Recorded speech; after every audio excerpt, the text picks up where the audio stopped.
You're useless. You can't even handle the chores or take care of the kids, let alone pay the alimony.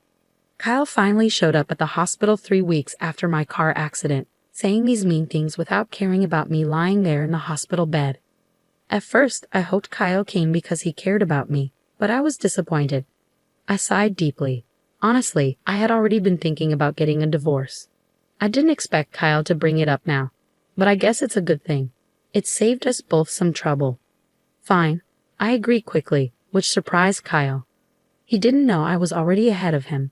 I wanted to tell him I knew what he was planning and was secretly laughing at him in my head. My name is Sarah. I'm a 40-year-old housewife living with my husband Kyle and our 7-year-old daughter Lisa. Kyle and I met during a group blind date and got married when I was 30. He was easy to talk to, and eventually I fell for him, and we started dating. Kyle was charming, the most handsome man at the table when we first met. When he showed interest in me, I felt flattered and proud. Kyle was incredibly romantic in our early days. He would surprise me with desserts and flowers at fancy restaurants for my birthdays, take me on trips for our anniversaries, and write heartfelt letters at just the right moments. I felt so lucky to have him and eagerly accepted his marriage proposal, imagining a life full of surprises and excitement even after marriage. But once we were married, things changed. Hey Sarah, my dinner isn't ready yet. I've been working all day, and you can't even have dinner prepared when I get back. You're so lazy. After we got married, Kyle started acting like he was the boss of the house and I was his servant. At first, I was shocked by how different he was. I thought he was just joking when we were dating. We used to laugh at each other's silly jokes. We imagined a sweet life where we'd call each other cute nicknames and stay lovey-dovey even after having kids. But he wasn't joking. He really treated me like a servant. At first, I laughed it off, thinking he was kidding. But then I realized he was serious. He actually saw me as his caretaker, and that scared me. After we got married, I had to quit my job, and we depended on the money Kyle earned. I was afraid that if I didn't do what he said, he might cut me off financially, so I felt trapped. Honestly, Kyle's income wasn't great. I made more money when I was working. Kyle only finished high school and kept changing jobs. He never stayed at a job for more than a year or two. It seemed like Kyle felt insecure about his background and took out his frustrations on me. I'm sorry I got delayed with some errands, I told him once. Don't make excuses, just hurry up and make it, Kyle replied, sitting down with a cold beer. This became a common scene, but each time I sighed and started cooking. My marriage made me miserable, but I managed to get by. The following year, our daughter Lisa was born, and my days became even more difficult. As expected, Kyle didn't help much with Lisa. However, he would spoil her by buying her any candy or toy she wanted. I tried to raise Lisa properly, so I scolded her when needed, which made her cling to Kyle even more. Lisa, you like Daddy, don't you? Kyle asked her once. Yeah, Daddy is cool. I love Daddy, Lisa replied. I knew it. I'm super dad, Kyle said, looking at me smugly. It was frustrating, but I couldn't help feeling glad that Lisa loved her father. I just sighed again. Despite spoiling her, Kyle never attended any of Lisa's kindergarten events like sports festivals or recitals. You know, there's a parent-child race at Lisa's sports festival. Could you participate? I asked him. Huh? Why me? You're free that day, you do it, he responded. But the sports festival could be a great time for us to bond as parents. It's on a holiday, so you won't have to work, I said to Kyle. Shut up. We're already close enough. Maybe you should work on your relationship with Lisa. She thinks you're mean, you know. You might want to fix that, Kyle said, laughing as he left for work. He called himself a super dad, yet he never showed up to school events.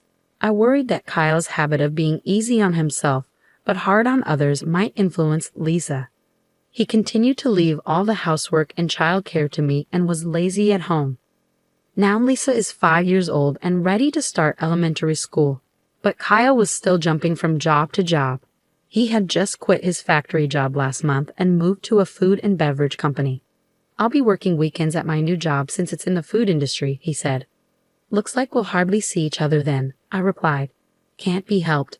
It's work, he said. Honestly, I was relieved because I was tired of Kyle ordering me around on weekends.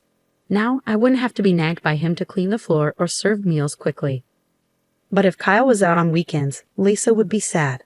It's better for kids to spend holidays with the whole family. I have work, so please let Lisa know, Kyle said. I couldn't really argue with Kyle since he was the one bringing in the money. Reluctantly, I went to tell Lisa. I'm sorry, but Daddy won't be able to go out with you on his day off, I said, frowning, thinking she would be upset. However, contrary to my expectations, Lisa seemed unconcerned. It's okay. If you're okay with it, then it's fine. You know he's not going to be here on all weekends, right?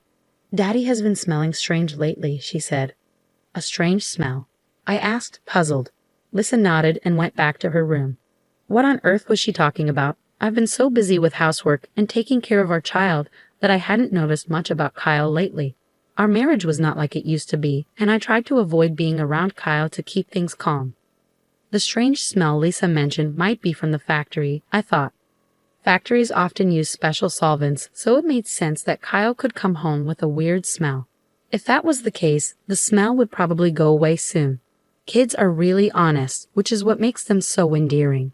Despite what he said, Kyle started leaving the house early in the morning even on his days off, which was odd. He also left every weekday. If he was working weekends, he should have a day off during the week. He left without saying anything to me, so I couldn't tell if he was going to work or not. I became curious about what he was doing, leaving so early even on his days off. One day, I asked Kyle, "You seem to be going out every day off. What are you doing?" Kyle looked confused for a moment, then answered in an annoyed tone while scratching his head. "I'm working. I go to work voluntarily." "Really?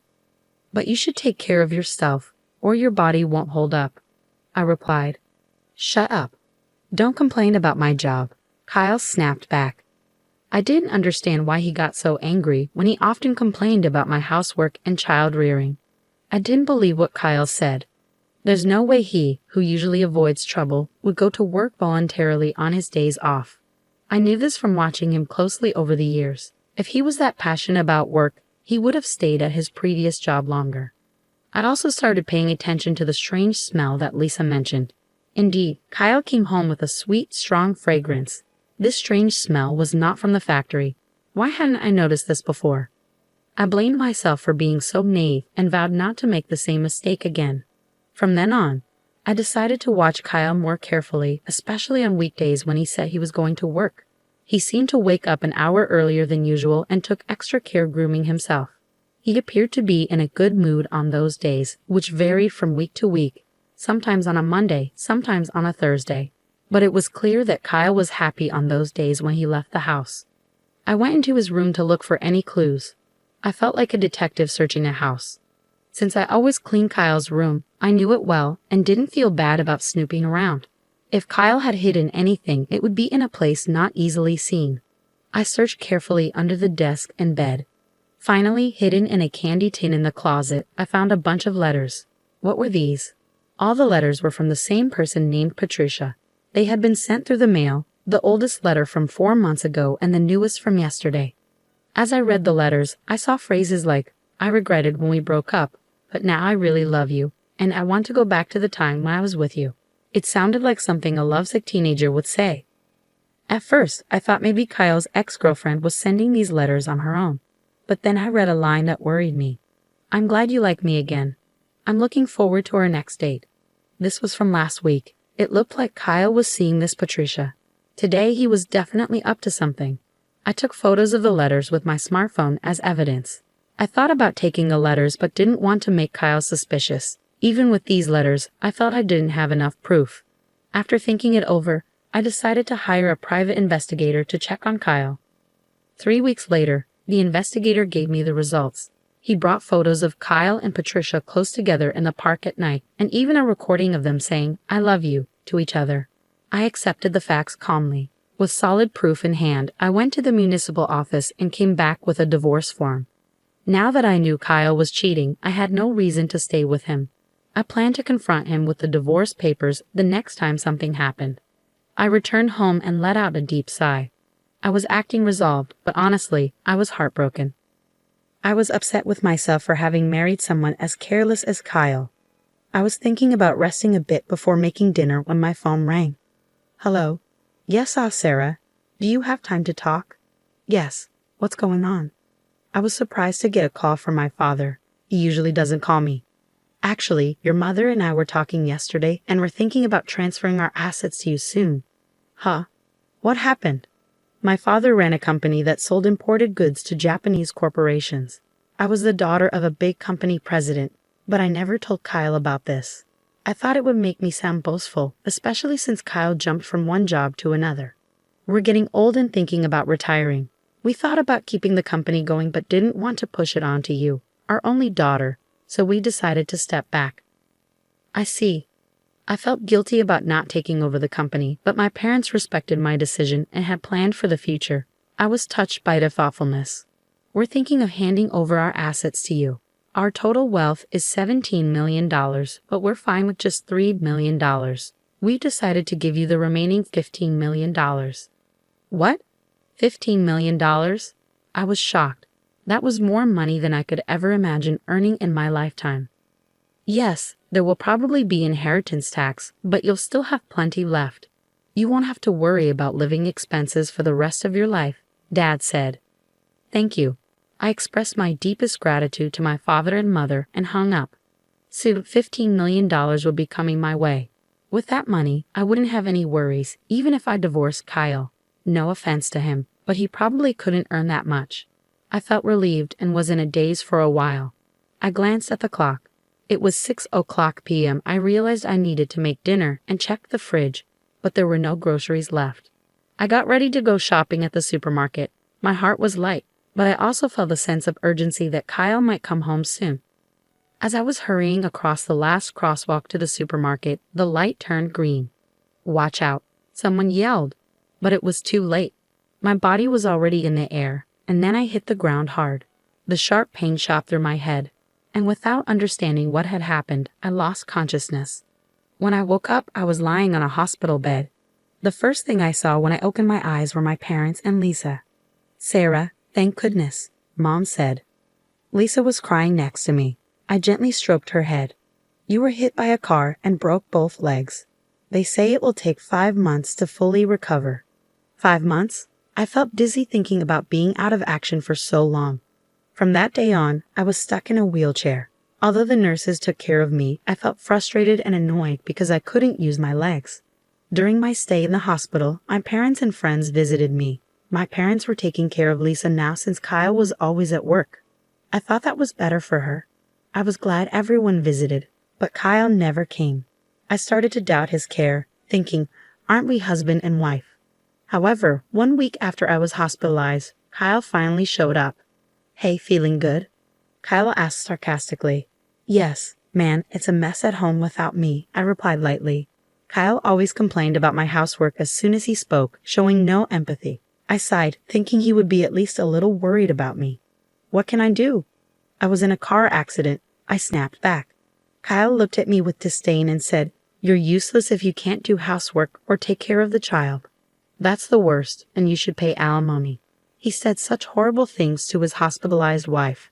Initially, I had hoped Kyle came to visit out of concern, but he was still disappointing. I sighed deeply. Honestly, I had been thinking about getting a divorce myself. I hadn't expected Kyle to bring it up today, but it saved me the trouble of arguing. Sure, I said, and Kyle looked surprised when I agreed. Unfortunately, I know what you're up to, I wanted to say, laughing inside. Here's a divorce notice. I took out a filled-in divorce form from a bag my mother had brought and held it in front of Kyle's face. You already had this. Kyle was briefly confused, his eyes wide, but then he took the divorce notice from me and filled in his name and address right there. I felt relieved, knowing I wouldn't have to see Kyle's face ever again. I wanted to tell him the feeling was mutual, but I just watched him leave silently. Probably Kyle would remarry Patricia after the divorce. I didn't know what kind of woman Patricia was, but it was sad to think she was going to marry someone as controlling and unpleasant as Kyle. I felt a bit guilty about Lisa, but deciding to leave was something I had thought about for a long time. I promised myself I would take good care of Lisa. A month after Kyle left, my life was peaceful. The time without my husband nagging me felt like heaven. I was released from the hospital and started physical therapy. I decided to stay at my parents' house until my leg healed. My parents were angry at Kyle when they learned about the divorce, but they stopped pressing the issue when I told them I wanted to forget about him.